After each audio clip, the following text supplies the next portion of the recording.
Alors, mes amis, c'est la paracha de Va'era. Va'era Elav Hashem. Et la Torah, elle allonge.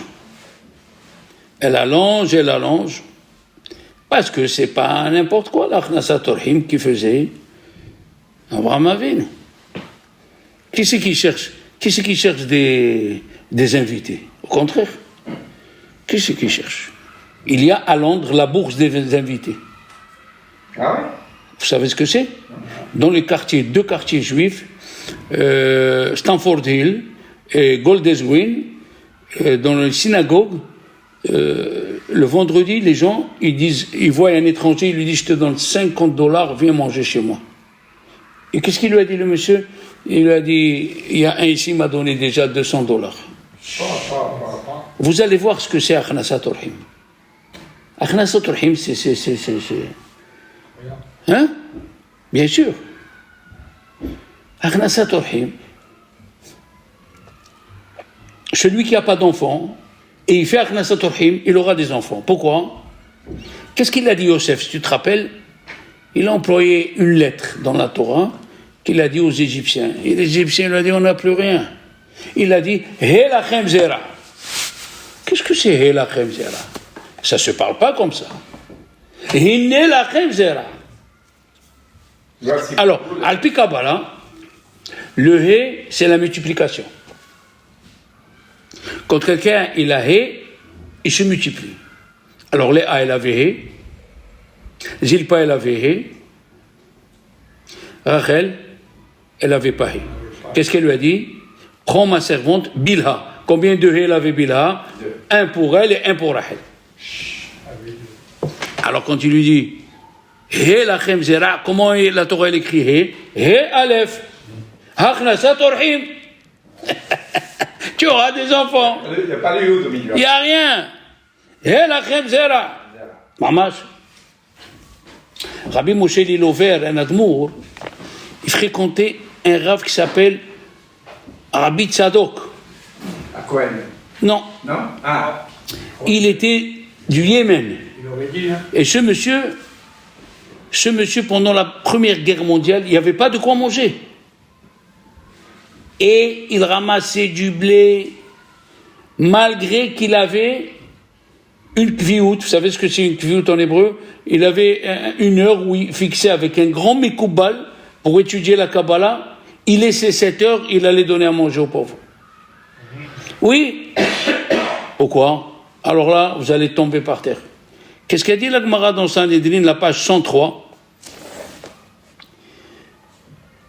Gedola achnasat orhim, shema'alemet ayin mina reshaim. La achnasat orhim, elle est grande, qu'on ferme les yeux même sur les reshaim. C'est quoi? Il dit Rashi. Même si quelqu'un il fait des péchés, s'il fait achnasat orhim, hesed, Dieu ne voit pas ses péchés. Oh là là là là. Tu fais achnasat orhim. Même, qu'est-ce que tu as, mon fils? Tu as fait ce que tu as fait, Dieu ne voit pas. On a vu ça, on l'a dit plusieurs fois. Ménaché, il était Obed Avodah Zara. Super Obed Avodah Zara. Il a fait tchouva, attention. Rizal, il a dit, il a fait tchouva, mais il était super Avodah Zara.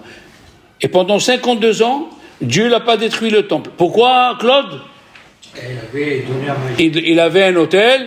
Et il donnait à manger aux gens. Les olé regalim, kol hakavod.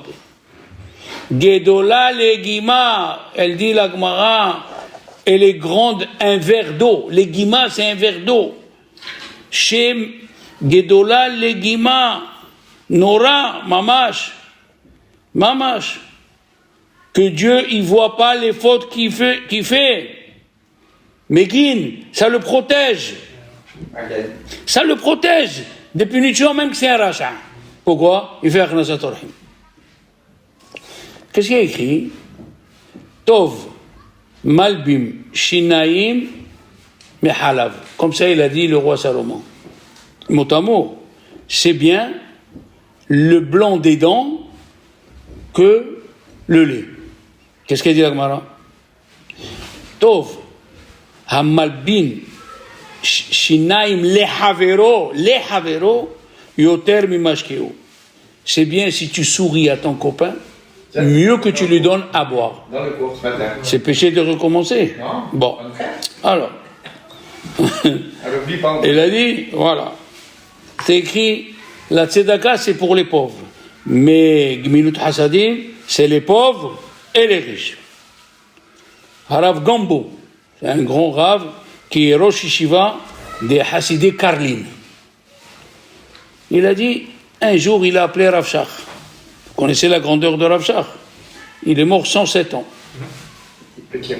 Petit de taille, mais il contenait... Il était âgé. Il a dit, est-ce que vous pouvez venir faire un cours dans la yeshiva? Rav Shach, il est venu, il est monté 70 escaliers pour monter jusqu'au Beth Midrash et il était vieux. Et il a parlé sur la paracha de Bereshit. Sur chaque paracha, il y a la Hakarat Tov. D'accord? Oui? Alors, il lui a dit, est-ce que vous avez enregistré mon discours? Il lui a dit oui. On a enregistré 23 minutes. Il a dit, je peux l'écouter. Et Rav Shach, il écoutait la cassette et il pleurait. Qu'est-ce que c'est Hakarat Tov? Il pleurait. Alors, le Rav, il lui a dit, ah, Rav, vous avez fait un discours magnifique. Les élèves, ils ont beaucoup profité. D'accord? Il lui a dit, Rav Shach, tu vois, tu me fais plaisir. Même un vieux comme moi a besoin de compliments. Aïe, aïe, aïe, aïe, aïe, aïe, aïe, aïe, aïe. Hein? Le Ben Ishraï, il pose une question sur la paracha, Léon, Bémet. On lit, on ne fait pas attention à ce qu'on lit. Il a dit, combien ils étaient de personnes? 3. Abraham, il a reçu 3 personnes. Il a égorgé 3 taureaux pour donner les langues. On est d'accord? Et qu'est-ce qu'il a dit à Sarah? Mahari, Shelosh Se'im Kemah. Fait 18 kilos de pain. Pourquoi tant? Pourquoi tant? Est-ce que tu reçois quelqu'un, tu dis à ta femme, il est seul, fait 6 kilos de pain. Ah là, 6 kilos de pain. Égorger un agneau. Où on a vu ça? Où on a vu ça? La vérité, j'ai toujours lu et je n'ai jamais posé cette question. 18 kilos! Ça fait au moins 30-35 restaurants. Comment ça, 18 kilos? Et chaque taureau, combien il pesait? Au moins 200. Au moins 700 kilos, il pèse un taureau. Vous avez compris? Vous savez ce qu'il dit le Ben Ishai? Il lui a dit à Sarah, on va faire beaucoup, comme ça le reste, on va le manger, toi, moi et les gens de la maison. Ça s'appelle Shiurei Mitzvah, les restes d'une mitzvah. Fais beaucoup, comme ça le reste, Alain, c'est fantastique. Comme ça le reste, on mange tous et ça s'appelle Shiurei Mitzvah, les restes d'une mitzvah. Oui? D'accord? Mamash, le Rav de Belz,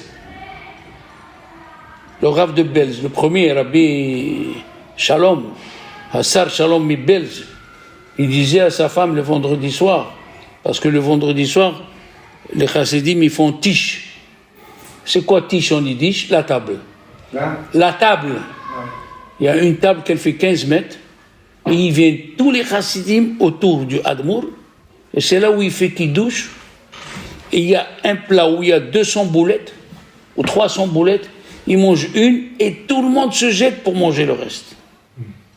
Ça s'appelle Shiurei Mitzvah. Les restes du Mitzvah. Et si vous voulez savoir, c'est quoi la force des restes d'une Mitzvah? D'après la Torah, c'est quoi la Mitzvah de l'Oulav? Tu fais la bracha et tu le prends dans la main. D'où ça sort que on remue?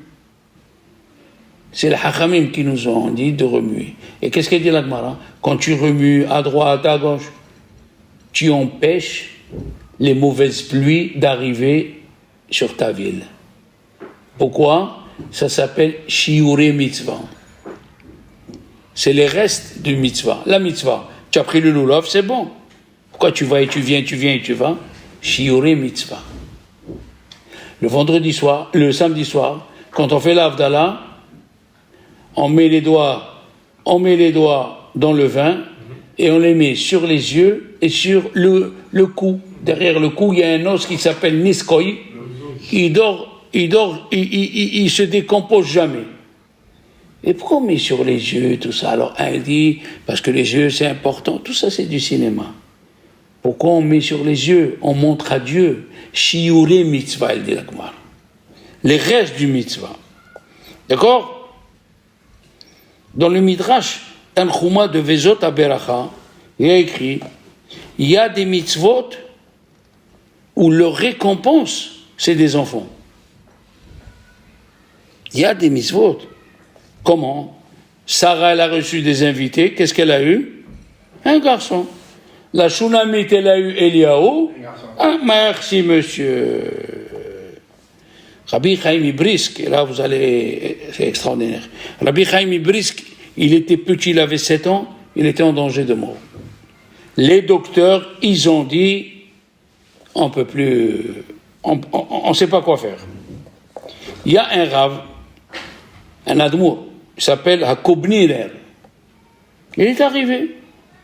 Chez qui c'est qu'il a reçu? Le beau-père du Beth Alevi, ça veut dire le père de Rav Chaim Ibrisk.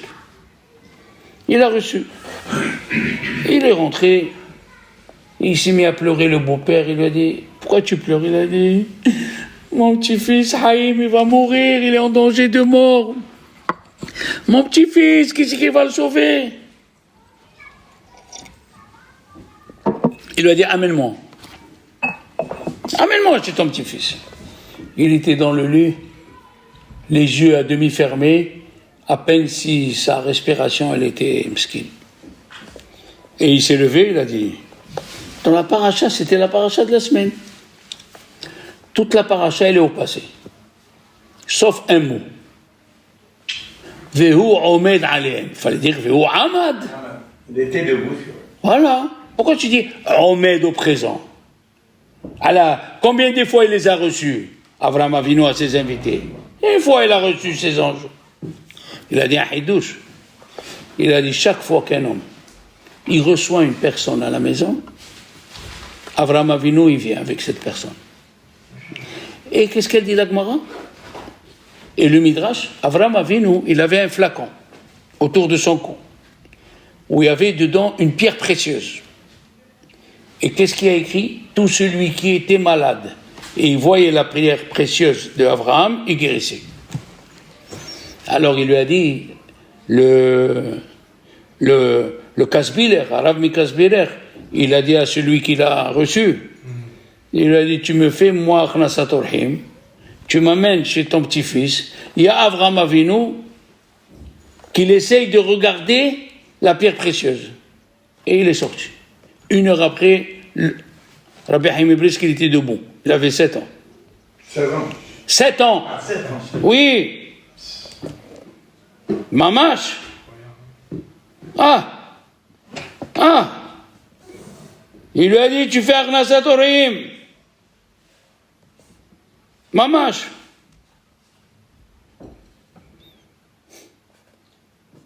Il y avait un monsieur, il était malade. Pas lui, sa fille. Il est venu chez le Admour Mibelz. Il lui a dit, qu'est-ce que je peux faire? Ma fille elle est malade. Il lui a dit, reçois des invités. Pourquoi il lui a dit ça? Parce que si tu reçois des invités, Avraham Avinu, il vient. Et il avait une pierre précieuse. Aïe. Mamash. Qu'est-ce qu'il y a écrit dans la paracha? Il a reçu les invités, il a dit Vaïten lifnehem vayochilu. Il a mis devant eux et ils ont mangé. Alors pourquoi au début de la paracha c'est écrit Ve'ekhapat lehem? Je vais prendre du pain. Qu'est-ce que tu racontes? Tu vas prendre du pain? Tu vas nous donner du pain? Non. quand tu fais chesed à quelqu'un, ce que lui il te donne l'occasion de faire une mitzvah, c'est plus que ce que toi tu lui as donné. Alors il a dit, Ve'ekha, je vais avoir cette mitzvah de faire Achnasat Orhim. C'est ce qu'elle a dit Ruth à Naomi. Elle lui a dit, d'où tu as ce blé? Et elle a dit, Ve'aish asher asiti imo. Et l'homme avec qui j'ai fait, il dit le Midrash, avec qui tu as fait, mais c'est lui qui t'a donné. Et le Midrash il dit, plus que le riche donne aux pauvres, le pauvre il donne aux riches. Ah, vous savez, le premier rabbin de Lubavitch, le Baal HaTanya, il a attendu 14 ans pour avoir le premier enfant.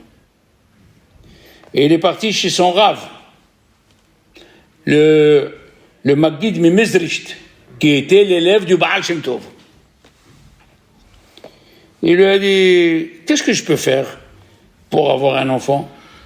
Il lui a dit, David Amelech, il a dit dans le Tehillim, Bammi zakena'ar et orho, Bammi zakena'ar. L'explication c'est, comment un jeune homme, il va garder son bon chemin en observant la Torah. Mais lui, le Maggid Mimezrisht, il a changé, il a dit, Bamé Zaké Na'ar, avec quoi tu vas avoir le mérite d'avoir un enfant? Et Orho, si tu as un invité. Comment tu dis mon invité? Orho, mon invité. Alors il lui a dit, le Baal HaTanya, maintenant je comprends ce qui est écrit dans la Torah. He lachem zera. He lachem. Comme ça, il a dit Yosef. Voilà, je vous donne du blé. He, ça s'écrit He Aleph. Achnasat Orhim. Hein?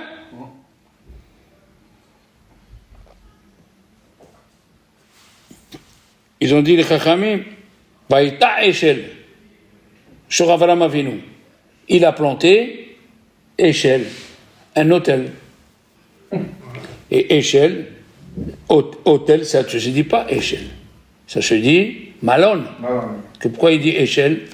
C'est les mitzvot que tu dois faire quand tu reçois un invité. Achila, Shetia, Levaya. Tu dois l'accompagner.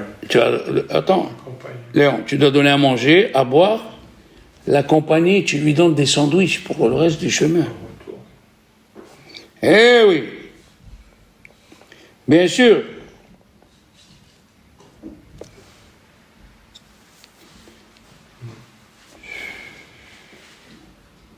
Achnasat Orhim. Maintenant, dans la paracha de Vayera, au début, c'est le chesed d'Avraham Avinu jusqu'à la troisième montée.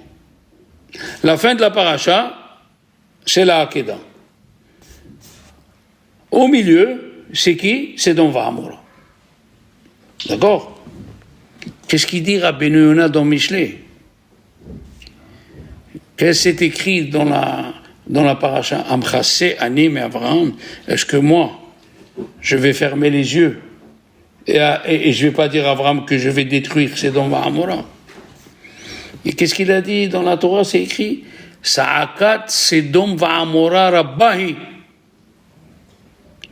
Pourquoi Dieu, dans cette paracha, il veut détruire Sedom Va'amora? Pourquoi il n'a pas détruit avant ni après? C'est une question, non? Il dit Rabbeinu Yonah, c'est pour nous apprendre comment Dieu, il déteste les avares. Pourquoi? Parce que Dieu, il a dit au sujet d'Abraham, qui a dati chez Tzavé, et bana vaharav. C'est quoi? Qu'est-ce qu'il va? Ve'asu tzedaka. Et la Gemara dans Sanhedrin, elle dit, la cruauté des gens de Sédom, on n'arrive pas à comprendre. Il recevait les gens exprès. Celui qui était petit, il lui mettait un lit grand et il tirait les pieds jusqu'à qu'il mourait. Et celui qui lui était grand, il mettait un petit lit pour lui couper les pieds. Comme ça, il dit dans le prophète Yehezkel Tetzain, V'yad ani ve'evion lo ehezika. Elle n'a pas donné à manger à un pauvre. Rabbi Yonah dit, c'est pour nous montrer ceux qui sont avares. Ils pensent pas sur le deuxième. Oui? D'un côté, nous voyons la générosité d'Abraham, et de l'autre côté, quand Dieu il a vu la générosité d'Abraham, c'est là où il s'est énervé. Qu'est-ce qu'il a dit le roi David dans les Tehillim, tu le dis Shabbat matin, les Oshivi et Imnidivim, dans le Hallel, pour mettre parmi les généreux de son peuple. Pourquoi il n'a pas dit pour le mettre parmi ceux qui étudient la Torah? C'est mieux, la Torah, oui. Qui c'est qui ne sait pas ce que c'est la Torah? Non. Dieu, il aime ceux qui sont généreux. Oui. Hachem, il aime ceux qui sont... Et pas ceux, quand il vient, leur fils à la maison, ou quelqu'un, il rentre le soir, il dit à sa femme, il manque une bière. Et alors? Il manque une bière. Ton fils, il a bu. Qu'est-ce qu'il y a? Ta fille, elle avait envie. Qui a pris? Qui a touché? Qui a? Eh bien, Dieu, il n'aime pas la kamtsano. Dieu, il n'aime pas ceux qui font l'avarice. Les oshivi imnedivim, imnedivé ammo. Qu'est-ce qu'il a dit Rabbi Yehuda Hazid? Il vaut mieux épouser la fille d'un ignorant, mais qui a un bon cœur, que la fille d'un Talmid Hacham qui est avare. Oui. Il est Talmid Hacham. Il y avait une fois un rave, il est venu voir le Hazon Ish. Le Hazon Ish est mort en 1953. Une lumière, il connaissait tout. Il avait des âmes qui venaient le voir. Et ils ont dit, ce monsieur, Hazon Ish, Gaonador, tu vas chez le Gaonador, il te dirige bien. Dieu lui met dans la bouche ce qu'il faut. Je veux présenter ma fille à ce jeune homme de telle famille. Qu'est-ce que vous en pensez?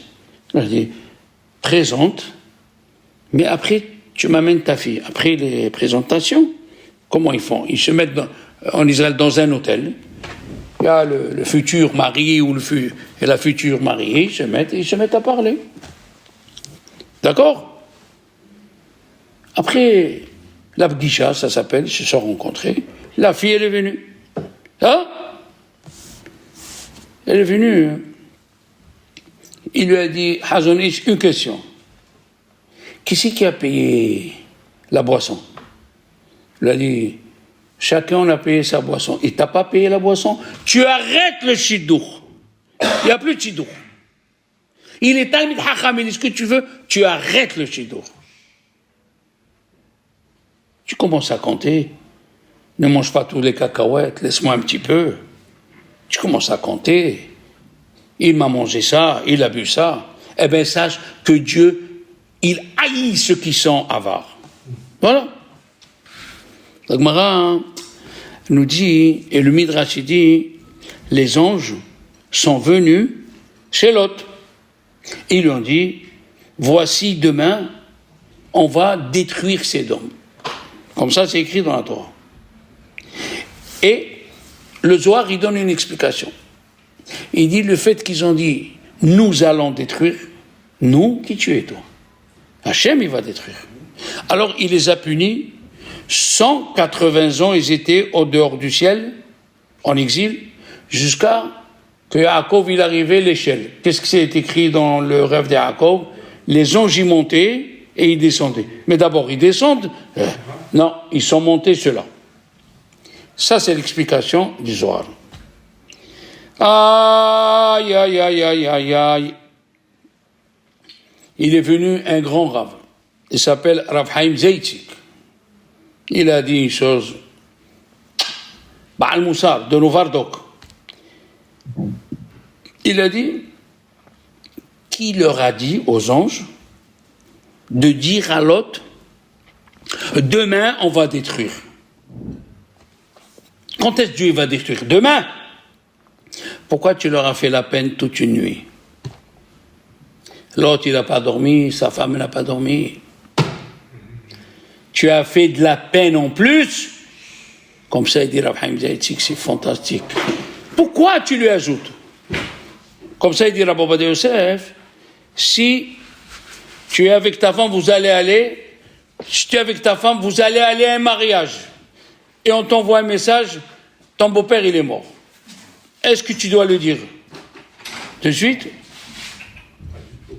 Hazak, il dit Rabbi Ovadia Yosef, tu attends qu'elle fait le mariage, après tu lui dis. C'est extraordinaire. Oui. Il a dit, Rav Steinman, il y a eu en Indonésie, il y a 5-6 ans en arrière, il y a eu un tsunami et des tremblements de terre, 180 000 personnes sont mortes. Et moi j'ai vu le journal. J'ai vu le journal, des îles ont disparu.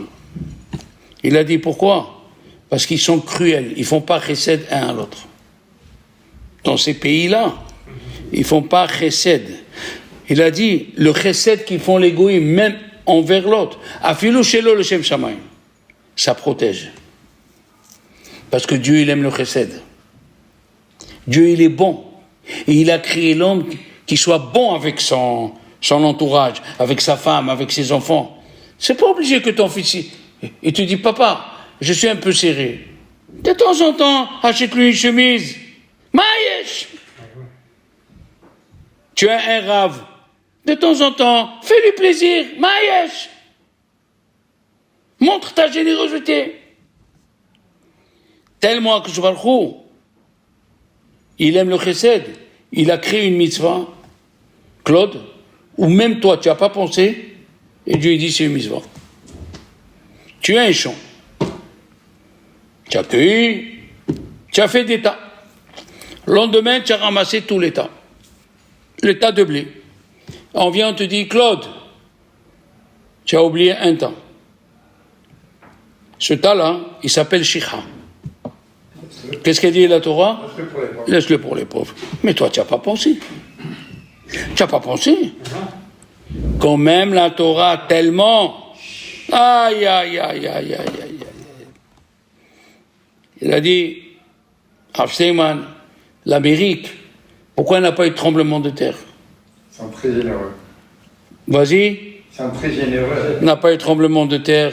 Les habitants n'ont pas souffert ni la Première Guerre mondiale, ni la Deuxième, parce qu'ils sont généreux avec les autres pays. Où les pays? Ah,